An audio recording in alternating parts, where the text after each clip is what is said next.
Nobody knows whether our personalities pass on to another existence or sphere.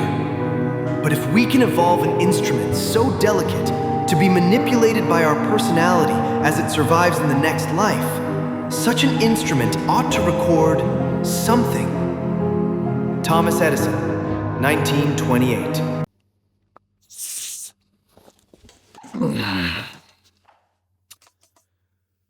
Taigi, jeigu aš jau čia pradėjau filmuoti tokį, tipo rimtą projektą, kuris čia bando paneigti paranormalių reiškinių egzistavimą, tai kodėl tada mano arsenale tarp kamerų ir apšvietimo nėra vieno elementaraus dalyko, kurį naudoja visi ghost hunteriai, kai eina kažkur filmuoti apleistas vietas. Tas dalykas... Ar čia yra kas nors? Važiuok nahui! Rekorderis. 1959 metai. Fredrichas Jurgensonas.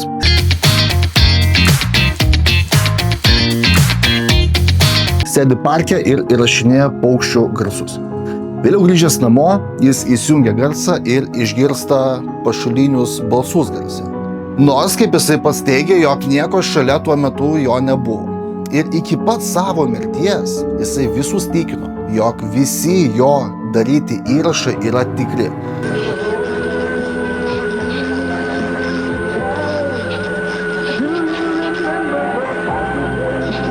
Singen und künden verbannet.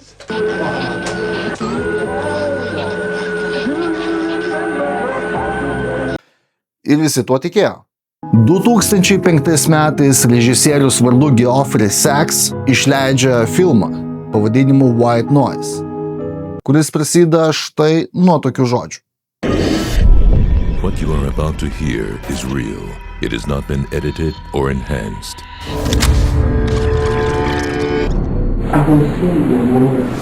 It is the voice of Ruth Baxter. This voice was recorded in August 2003. Ruth Baxter died in 1987. Opa, šiek tiek nejaukų tiesa. Yra labai nemažai forumų susijusių su šituo fenomenu ir pagrindinis iš jų yra Transkomunikacijos asociacija, iš kur ir buvo paimtas būtent tas garso įrašas. Susipažinkite. Sara Estes. Būtent ji 1980 metais, o ne 2003, kaip traktuoja filmas, įrašė šį garso įrašą, būdama apleistame švyturyje, kuris buvo naudojamas kaip ligoninė per pilietinį karą. Tačiau tas garso įrašas buvo traktuojamas jos pačios kaip I was seeing the world. Tai iš kur tada atsirado tas I will see you no more? Nes dėmesio, Sara davė leidimą Universal Studios naudoti šį garso įrašą taip, kaip jiem yra patogiau. Todėl jie jį taip ir išgirdo. I will see you no more.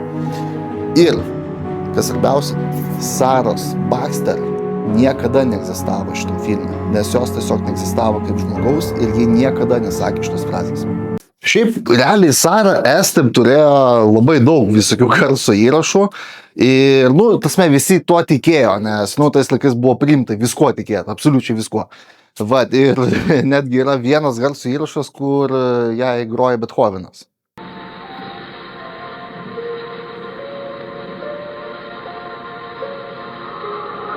Taigi, juokas juokais, bet šis, kas čia vyksta?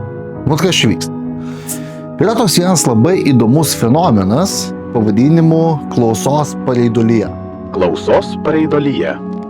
Tai reiškinys, kai smegenys atsitiktinius garsus, pavyzdžiui, vėjo ošimą, vandens čiurlenimą, triukšmą, interpretuoja kaip atpažįstamus, žinomus garsus, tokius kaip žmonių kalba, šnabždesys, vardas ar muzika, nors realiai jų nėra. Tai psichologinė iliuzija, panašiai regėjimo pareidolyje, debesų figūros, kurios metu smegenys ieško pažįstamų modelių net ir chaotiškuose garsuose, siekdamos suteikti prasmę aplinkai. Matai, mūsų smegenys yra labai lengvai apgauti. Belieka pridėti tik žodžius prie šiek tiek neaiškaus garso ir mes sugirdime tai, ką mes ir norime išgirsti. Paėmus taigi tą patį Michaelo Shelmerio klausos pridulės eksperimentą, kur jisai apsuko Led Zeppelin dainą pavadinimu Starway to Heaven.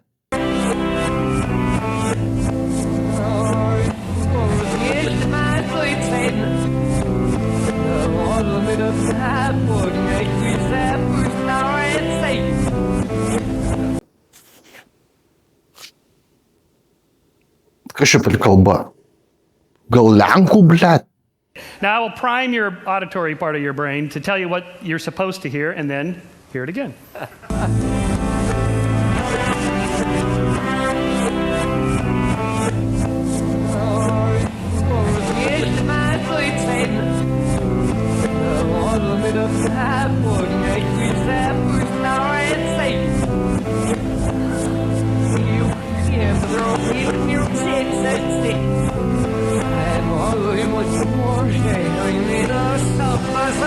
Ai, nu tada jau šiek tiek aiškiau iš tikrųjų yra.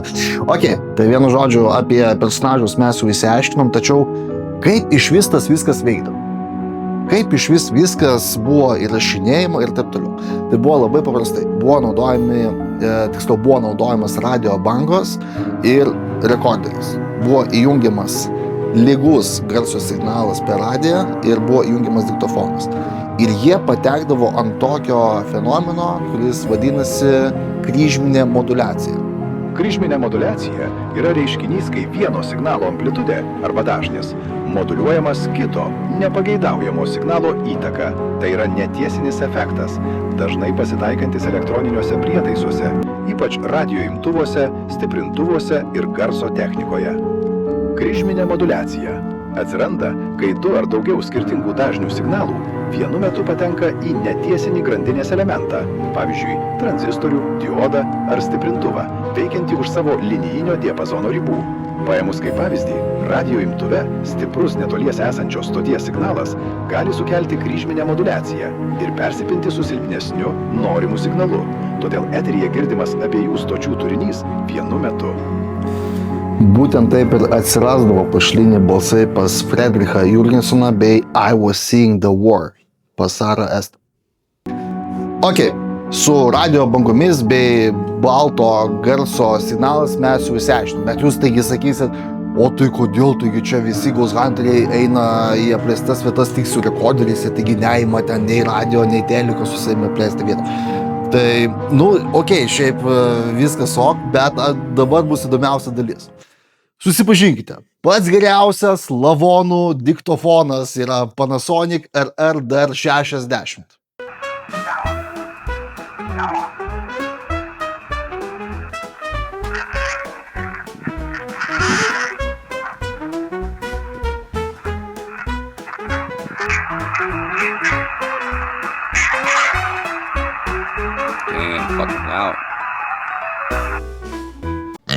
Jo, labai baisu jo įrašinėja lavonus. Iš tikrųjų tiesa yra tokia, jog jisai buvo išleistas 1998 metais ir tais laikais tai buvo antiek didelis šūdo gabalas, kad maža to, kad jisai chujovai įrašinėjo garsą, tai jisai dėl kažkokių defektų dar įrašinėjo visas savo vidinės sistemas. Tai dėl to ir gaudavosi kažkokie tai blablabla. Ir tokių šūdų rinkų yra milijonai iš tikrųjų. Tokie kaip Olympus DP201, Olympus VN7200 ir Sony ICDB600. Ir žmonės, kurie filmuoja savo laidas su šitais šūdo gabalais, manau, tikrai žino, kad jie neveikia, bet jiem tiesiog reikia dėmesio. Tačiau, jeigu neturite laiko sėdėti ir laukti, specialiai jum yra sukurta Spiritbox.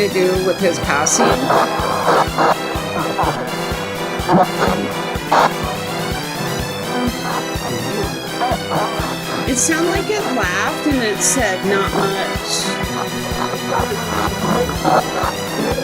Was this like this Ghostbox?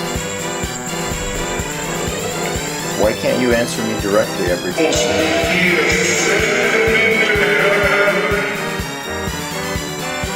arba Wonderbox. For you, I've always wondered this myself too. I know that you guys were sent off after you did what you did, but I've always wondered, has God ever forgiven you?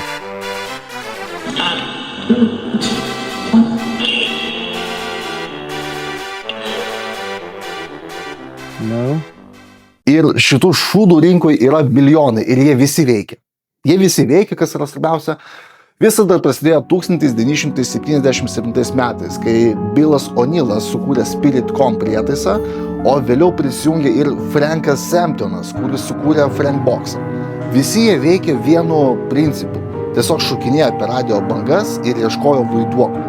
O apie kryžminę moduliaciją mes jau visi žinome.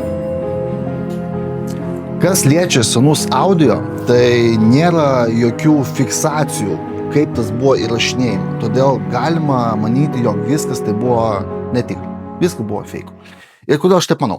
Nes yra toks mokslininkas, skeptikas mokslininkas Jamesas Randis,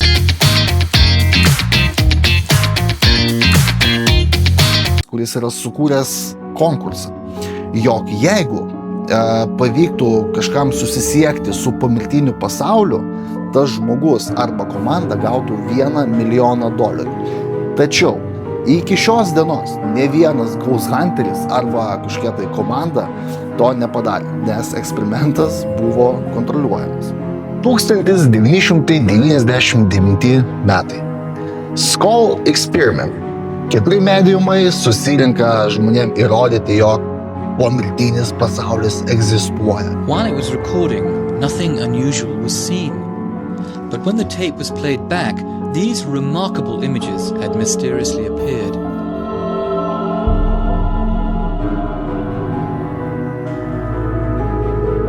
Other times, spirit faces were coming towards us.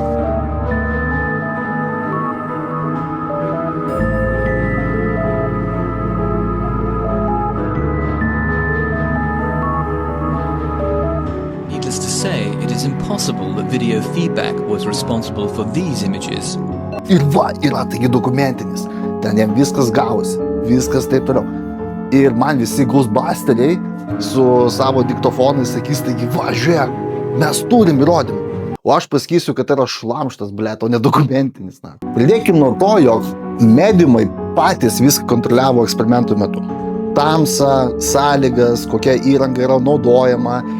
Kai buvo atvykę tyrėjai žiūrėti to viso eksperimento, jiem neleido patikrinti įrangos, jiem neleido tikrinti tų pačių mediumų eksperimentų metu bei prieš eksperimentą, neleido užeiti į tam tikras patalpas. Tai, aš net nenoriu gilintis į šitą visą nesąmonę, nes, čia tiesiog yra labai juokinga. Taigi, draugai, vienintelis šio fenomeno reiškinys buvo kritikuojamas iš mokslinės pusės ir nedirbo tada, kada buvo bandoma pravesti tuos pačius eksperimentus. O visi prietaisai, kurie buvo naudojami mediumais, tiesiog tuo metu nedirbo. Nes kai buvo siūlomos kontrolės, tai dvasios to nemėgsta, o kai testai nepavykdavo, reiškis nebuvo tinkamos energijos. Na, draugai, štai ir galas serijos. Tai vienu žodžiu viską apibendrinant, yra 2 dalykai, kurie veikia būtent pas Ghost Hunterius su tais šūdo gabalais rankose, kurie vadinasi rekorderiai. Tai yra arba kryžminė moduliacija, arba klausos pareidolyje. Štai ir viskas. Ir didelis ačiū savo numeris 1 fanui Robertui.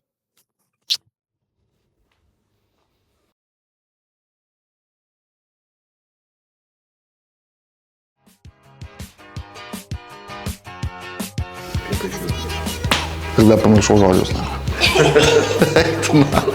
O tie visi mediumai, tai yra gandonai man. Suka, blėt.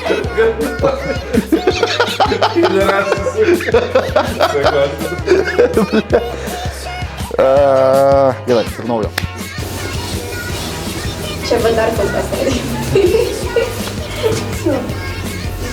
Bandoma pravesti tuos pačius eksperimentus. O visi prietaisai... Suka, jebana ką. Dėkujo. Vaiduokliai, blėt. Gildašiukai. Taigi, su radio bagomis bei balto gal... Brava. Taigi, su radio... Eikime, Pimpačkiukai. Arba tiesiog dabar nėra būtent tas metas, kad užsiimti tokiais eksperimentais. Kaip ir man jau metas, blėt, miegoti. Vadžiau, pizda, naktį, stabdyk naktį, pizda, yra, blėt.